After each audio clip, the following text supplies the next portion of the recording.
Bonjour à tous et bienvenue sur Tuto Blender.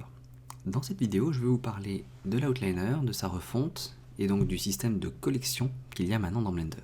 Donc on va agrandir l'outliner qui est ici, histoire de un peu mieux le voir. C'est la petite fenêtre qui est en haut à droite, qui jusqu'à maintenant, même dans mes tutos et tout, n'a pas vraiment eu une très grosse importance. En fait, elle permettait jusqu'à présent de lister ce qui se passait dans notre scène, de voir un peu quels étaient les objets qu'on avait.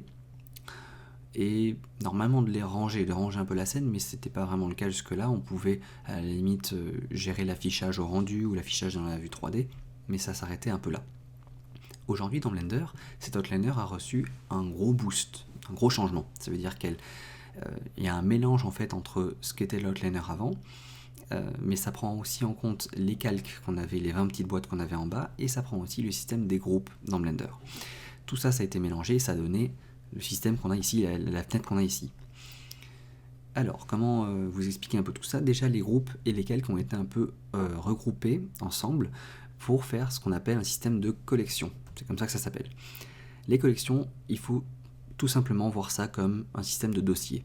Comme sur votre ordinateur, vous avez des dossiers, des fichiers en dessous, tout ça, les fichiers seront les objets que vous utilisez, et les collections, ce seront juste des dossiers.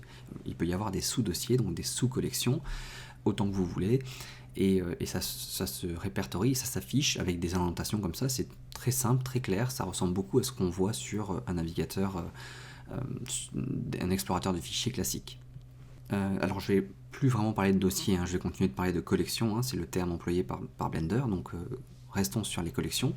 On voit que par défaut, en fait, dans cet outliner, on a à la base, donc plus on est à gauche, c'est la racine, on a une scene collection, c'est la collection de votre scène, de votre fichier Blender, c'est la source et elle ne peut pas être supprimée, elle est là par défaut, il y a forcément cette collection qui existe. À l'intérieur de cette collection, en dessous, on a une collection qui est Default Collection, une collection par défaut qui est créée à la base lorsqu'on ouvre Blender. Et dedans, Blender y a mis les trois objets de notre scène qu'on a par défaut, à savoir la caméra, le cube et la lampe. Alors déjà, évaluons ce qu'on a là sous les yeux. On va avoir trois objets, on va avoir un code couleur avec des icônes, on va avoir 4 colonnes d'icônes ici, ça fait un peu chargé, mais bon, c'est comme ça. Je vais vous expliquer un peu à quoi représente quoi. Déjà, la petite boîte qui est ici, c'est l'icône qui représente une collection. Ça, on s'en serait douté. Ensuite, les icônes ici sont assez explicites quand même. On a une caméra, un maillage et une lampe. Ce sont trois types d'objets différents. Lorsque vous faites un CTRL A ici, et que, pardon, pas un CTRL A, un SHIFT A, et que vous ajoutez ici, dans cette catégorie, différents types d'objets, si j'ajoute une curve Bézier par exemple, cette curve Bézier, elle a sa propre icône qui représente l'icône de l'objet curve. Bon après, pourquoi est-ce que tout ça ce sont des... Alors je vais faire un CTRL Z, comme ça on va supprimer la curve qui a été rajoutée. Alors pourquoi est-ce que ça ce sont des objets? Que je le sais, c'est parce que leurs icônes sont orange. Donc le code couleur c'est que les objets ont une icône orange dans l'outliner. Ensuite, si je descends par exemple dans le cube, les données qui représentent le cube, c'est la géométrie, et donc les données d'un objet seront verts. Et si je descends encore dedans, les données des données d'un objet, donc par exemple les matériaux, les matériaux c'est une donnée qui est assignée au vertex, à la géométrie du cube qui est elle-même une donnée du cube, de l'objet cube, ça par contre ce sera en rouge. Et si à ce cube je veux rajouter, par exemple, on va venir ici un modifier, add modifier, et que je fais par exemple le subdivision surface, pouf, on voit que le subdivision surface et donc tous les modifiers sont eux coloriés en bleu. Voilà, donc ça c'était pour le code couleur. Ensuite passons aux 4 rangées d'icônes qui sont à droite ici. Avant il n'y en avait que, je sais plus, 2 ou 3. Donc vous allez reconnaître bien sûr l'œil qui est ici, qui permet de faire apparaître... Alors j'aime pas trop avoir mon modifier, je vais faire encore des CTRL Z pour faire disparaître ce modifier là, voilà. Donc on va avoir les yeux ici, enfin un œil en fait à chaque fois par ligne qui vous permettent d'afficher ou de cacher votre objet. C'est pareil que si vous faisiez H et Alt H, voilà, ça vous cache et ça vous affiche votre objet. À côté vous avez une souris qui vous permet de dire si cet objet est sélectionnable ou non. Donc lorsque je décoche cette souris ici, je ne peux plus sélectionner mon cube. Voilà, là je clique, vous l'entendez peut-être pas, mais mon cube n'est pas sélectionnable. Et si je re-affiche cette icône, voilà, je peux sélectionner mon cube. Très bien. La troisième icône ici, va visuellement faire à peu près la même chose que l'œil qui est là, mais c'est un peu différent. Si vous cliquez sur cette icône-là, vous allez cacher votre objet dans la vue 3D, mais ces objets ne pourront pas être réaffichés lorsque vous ferez Alt-H.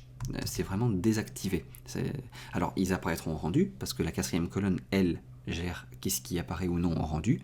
Donc cet objet apparaîtra au rendu, sauf si je décoche cette 4e colonne ici.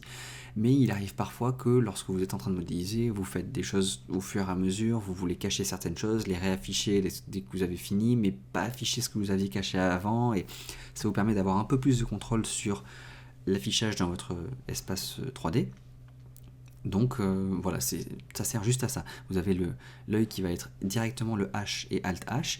Celui-là permet d'exclure encore d'une manière plus profonde en soi. Si vous faites Alt-H, si par exemple je cache tous mes objets ici, mais que alors là je l'ai fait ça carrément sur la collection, mais si je cache les 3 objets qui sont dans ma collection, et qu'ensuite je désactive carrément la caméra, la caméra elle était située un peu par ici dans la vue 3D, je peux faire Alt-H, je vais réafficher mon cube et ma lampe, mais ma caméra, elle ne se réaffichera pas, enfin, elle réapparaîtra pas, sauf si je reclique sur cet écran.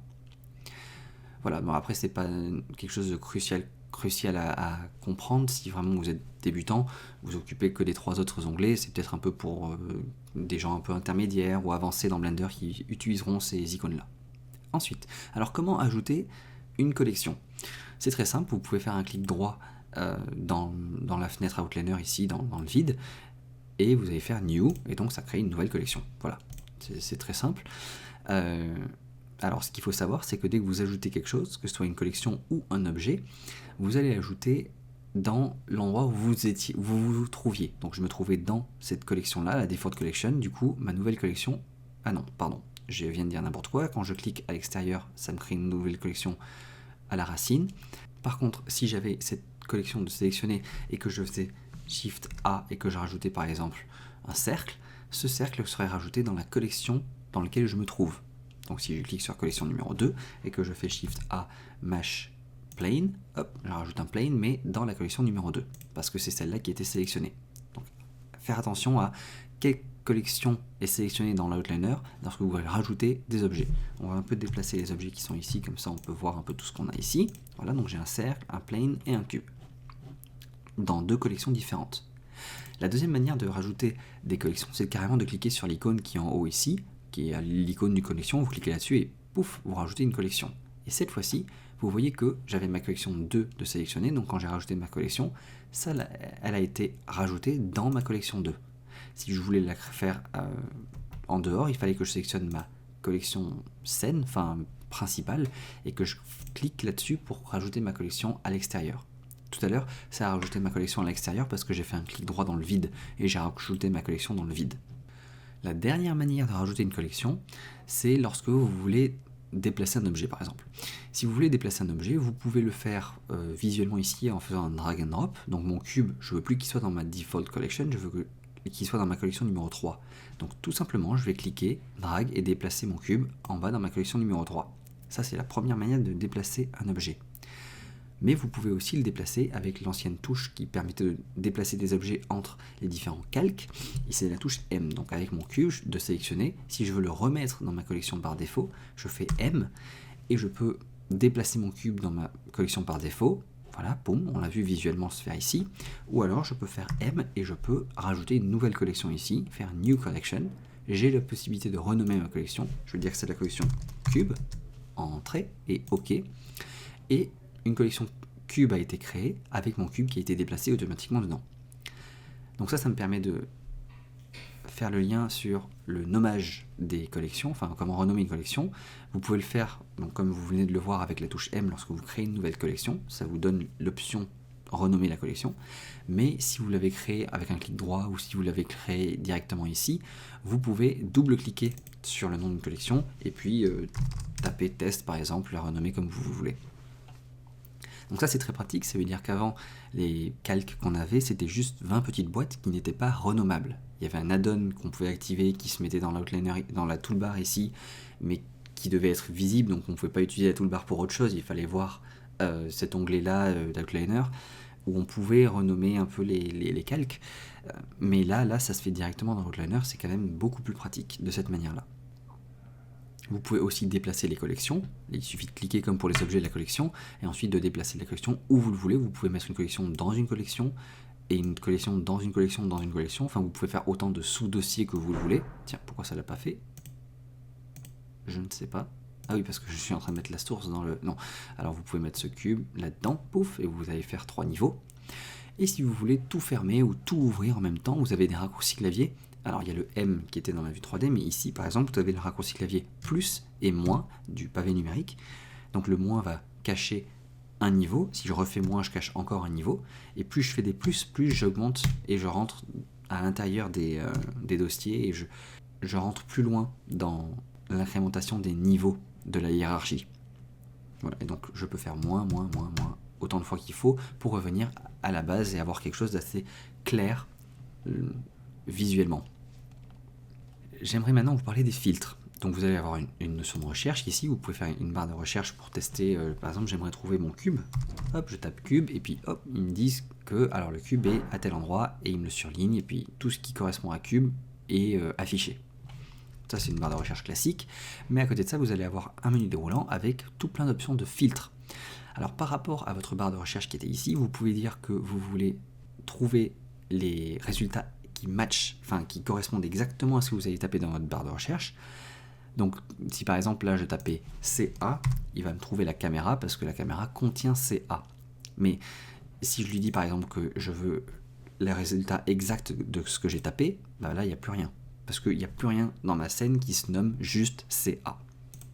Voilà, donc ça c'est un premier filtre qui est désactivé par défaut. Hein. Le deuxième c'est la casse pour savoir si ça gère les majuscules, les minuscules, ainsi de suite. Pareil, si vous l'activez, eh ben, mon cube, je pense que je l'ai noté. Si vous allez dans cube ici, voilà, vous allez avoir la collection qui s'appelle cube avec un C minuscule, mais l'objet cube qui a un C majuscule. Et je pense que les datas ont un C majuscule aussi. Donc si par défaut, là, je tape cube, il va me trouver la collection, l'objet et les datas de l'objet. Mais si je tape avec un C majuscule cube là, et qu'ensuite, dans les filtres, je viens faire la casse, et que je l'active, eh bien, il est obligé de m'afficher la hiérarchie, je pense. C'est pour ça qu'il m'affiche la collection. Bon, bah voilà, mais en fait, si vous aviez un deuxième cube, alors on va dupliquer le cube, hein, on va faire Shift D ici, et ce deuxième cube, je vais dire qu'il a, lui, un C minuscule, voilà. Maintenant, quand je fais ma recherche avec un case sensitive, il me l'affiche, mais par contre, il ne me le surligne pas. Il me surligne en vert que les cubes qui m'intéressent, qui ont un C majuscule. Voilà, bon, je ne m'attarde pas trop là-dessus, j'espère que vous comprenez un peu ce que c'est. Ensuite, vous pouvez trier alphabétiquement les résultats. Je n'ai pas compris ce que c'était que le Show Restriction Columns.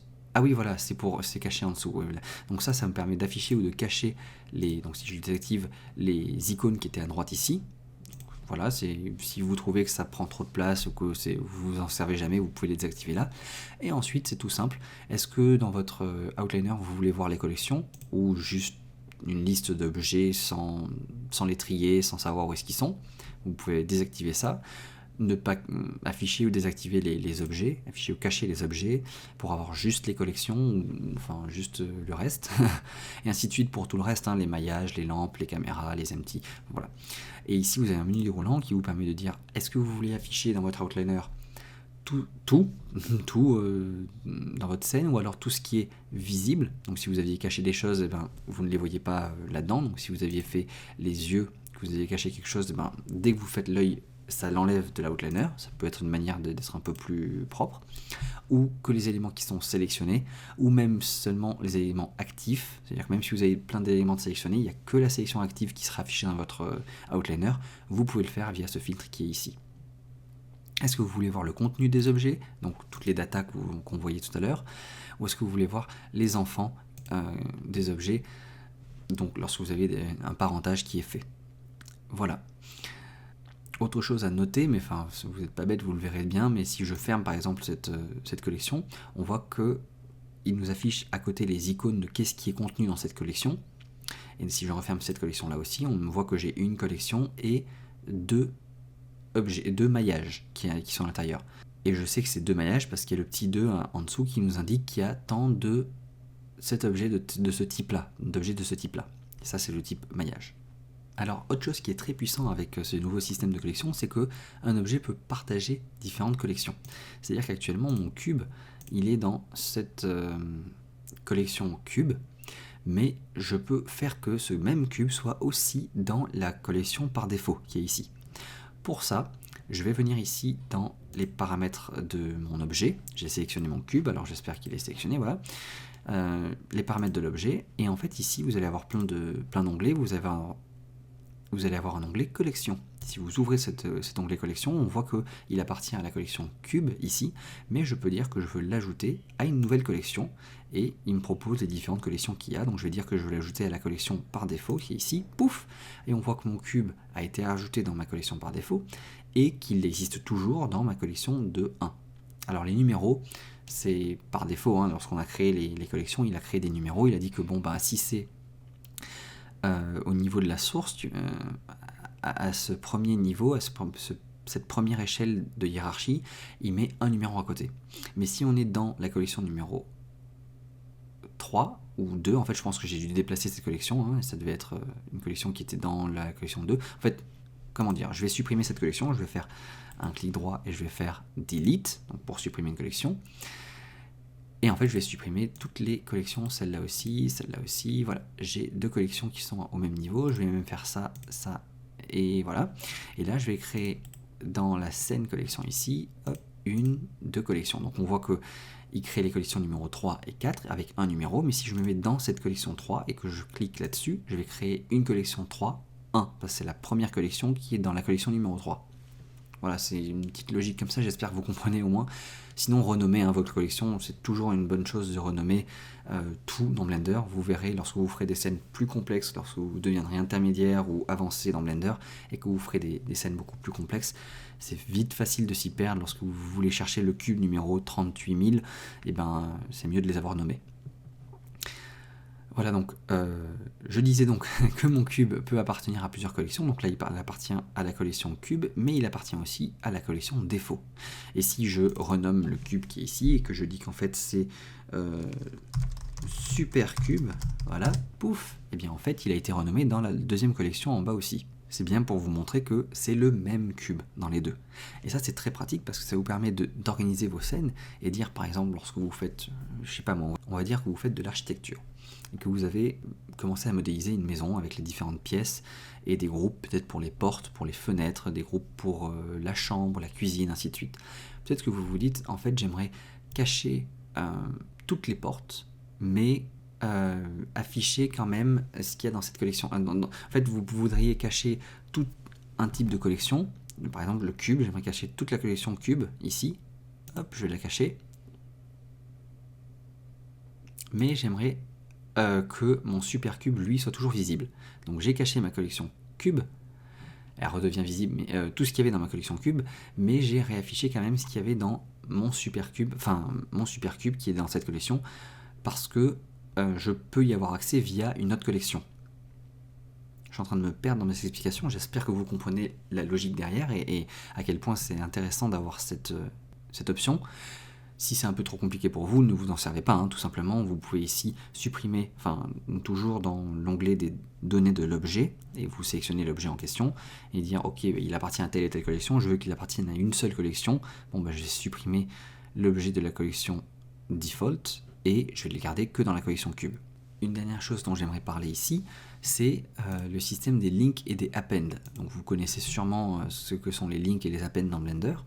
Ça n'a pas changé par rapport à avant. Donc le link permet toujours de lier un objet via une autre scène. Donc en fait on ne peut plus éditer, plus rien faire sur cet objet via notre scène courante. Si on veut l'éditer, il faut aller dans le fichier d'où il a été créé, faire les changements, et ces changements se répercuteront sur tous les autres fichiers dans lesquels il a été lié, enfin amené, et du coup on économise en données parce que le fichier dans lequel il est importé, eh bien on n'importe aucune donnée, on référence des données à la source d'un autre fichier, donc ça permet de gagner en mémoire, ainsi de suite, c'est bien.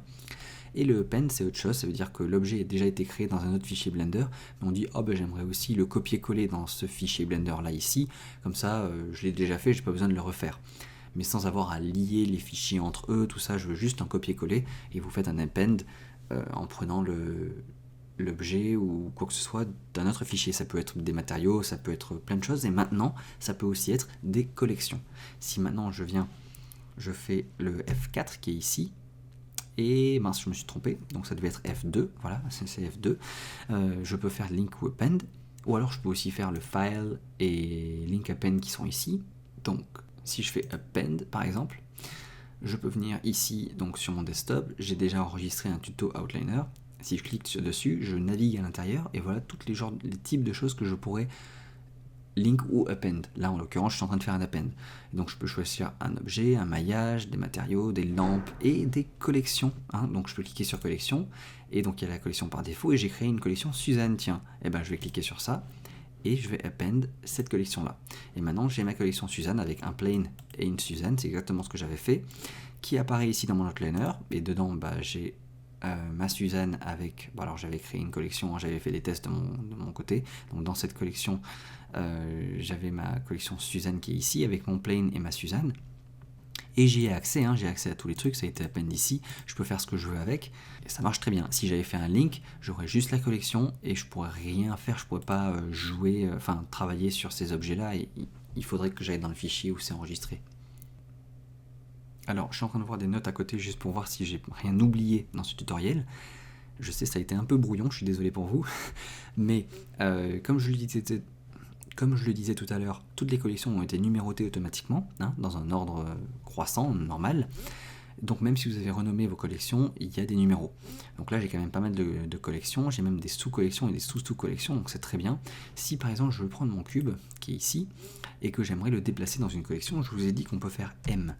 Et si jamais vous avez commencé à avoir plein de collections, eh bien vous pouvez commencer à les déplacer via les numéros. Donc vous pouvez faire M et ensuite taper le 3 par exemple. Pouf, M3, et mon cube a été déplacé dans la collection numéro 3. Alors je sais pas où est-ce qu'il est, mais il est quelque part. Bon voilà. Il y a la collection principale, la première collection, la default collection, et la collection cube. Voilà, c'est la troisième. 1, 2, 3. Donc mon cube a été déplacé dans cette collection-là. Je pense qu'il y était déjà, donc c'est un mauvais exemple. Mais si je fais M1 par exemple, pouf, mon super cube est maintenant arrivé directement dans la source, juste en dessous de la collection scène, qui est ici. Et bien sûr, maintenant que j'ai plein de collections et de sous-collections, le menu M, vous pouvez voir, répertorie toutes les collections qui ont été créées, qui sont renommées ou pas, et s'il y a des sous-collections, vous pouvez passer votre souris dessus, il y a la petite flèche qui vous indique qu'il y a des sous-collections, et vous pouvez aller là-dedans, et s'il y a encore des sous-collections, il y aura une autre petite flèche et vous pourrez renaviguer à l'intérieur jusqu'à atteindre l'endroit que vous voulez pour déplacer votre objet. Donc c'est très intuitif, c'est très simple, et je pense que j'ai fait un peu le tour de tout ce que je voulais vous dire dans ce tuto. Je m'arrête donc ici. J'ai hésité longuement à vous parler aussi des render layers, des view layers maintenant, mais ça va être l'objet du prochain tutoriel que je vais faire. Donc à très bientôt pour un autre tutoriel sur les view layers et comment faire ça lorsqu'on fait des rendus et qu'on veut séparer les objets dans différents layers. Voilà, ce tuto est donc terminé, j'espère qu'il vous a plu, j'espère que vous avez appris plein de choses.